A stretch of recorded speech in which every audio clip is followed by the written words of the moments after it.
Hello, everyone. How are you doing? This is Daryl Guberman. I am the CEO of Guberman PMC LLC, a quality consulting firm here in Connecticut.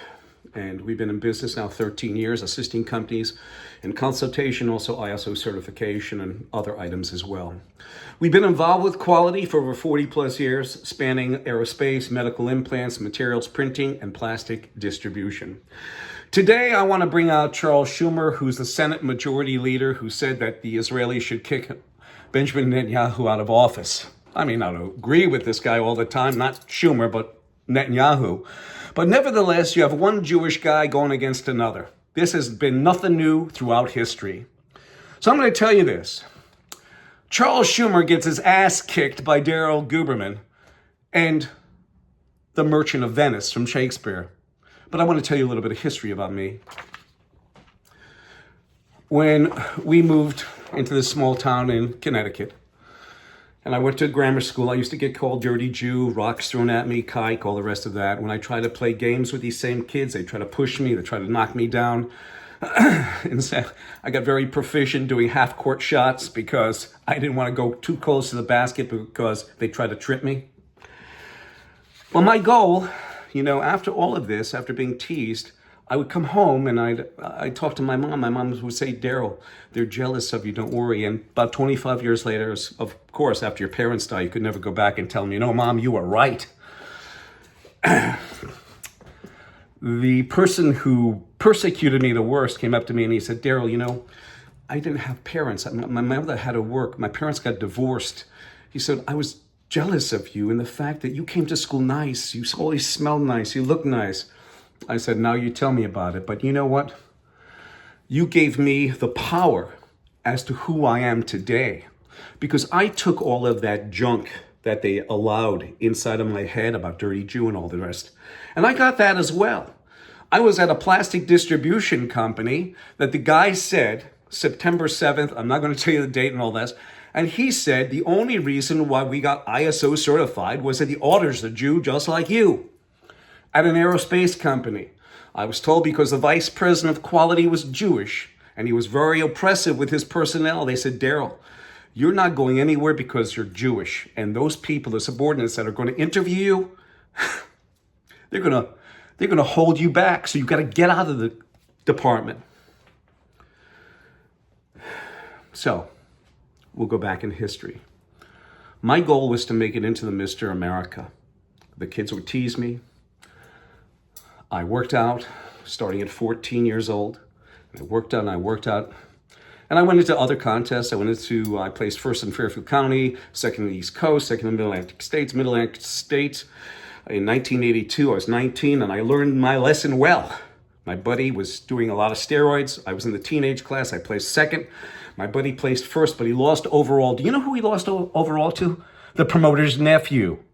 And he said to me, Daryl, the end doesn't equal the means. And I competed from 82 to 87. And once you turn adult, 20, I couldn't win. I couldn't even place because of all these chemicals.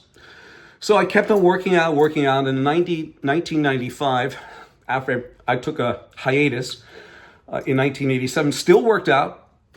1995, it was 8 years later, I wanted to go back into competition. A friend of mine told me, Daryl, you should go. So I went in. My goal again was to make it into the Mr. America. In June of 1995, I placed in the Mr. Connecticut second place. That qualified me for the Mr. USA or Mr. America. My goal was made.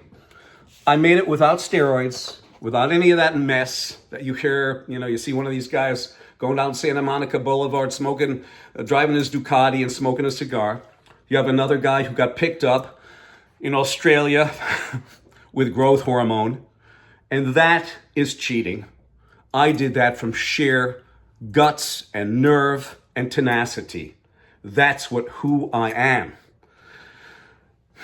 So that was in June. In October was the Mr. America, and I competed in the Mr. America and placed 6th out of 7th, and I'm proud of that factor. You didn't have to place first.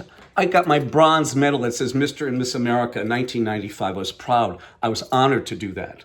I was honored to make it without drugs at 32 years old. I still work out to this day, at least 5 to 6 days a week. So we're going to bring out Chuck Schumer. Chuck, sit down, enjoy this, because this is for you. I am a Jew. Hath not a Jew eyes?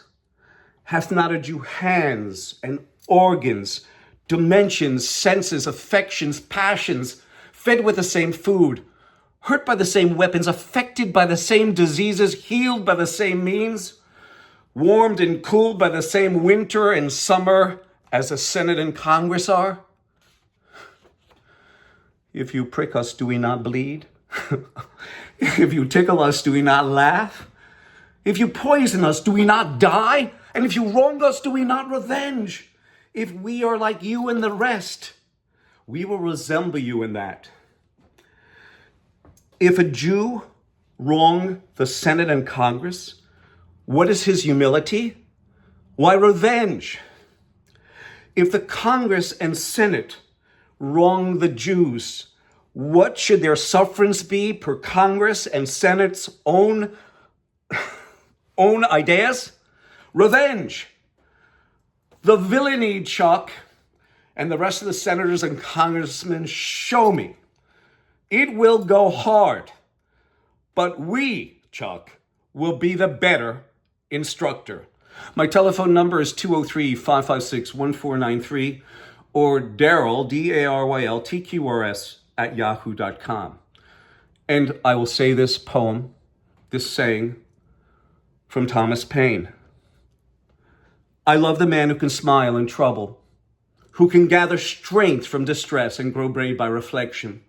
'Tis the business of little minds to shrink, and he whose heart is firm and conscience approves his conduct shall pursue his principles unto death. And Benjamin Netanyahu, this goes for you. I know I've done some videos on you, but when it comes to Schumer, this fits you to a T. From time to time, there appear on the face of this earth a man of rare and consummate excellence who dazzles by their virtues and whose qualities shed a stupendous light, like those extraordinary stars whose origins we are ignorant and whose fate, once they have vanished, we know even less. Such men, Benjamin, neither have forbearers nor descendants, for you are the whole of your race, and I thank you.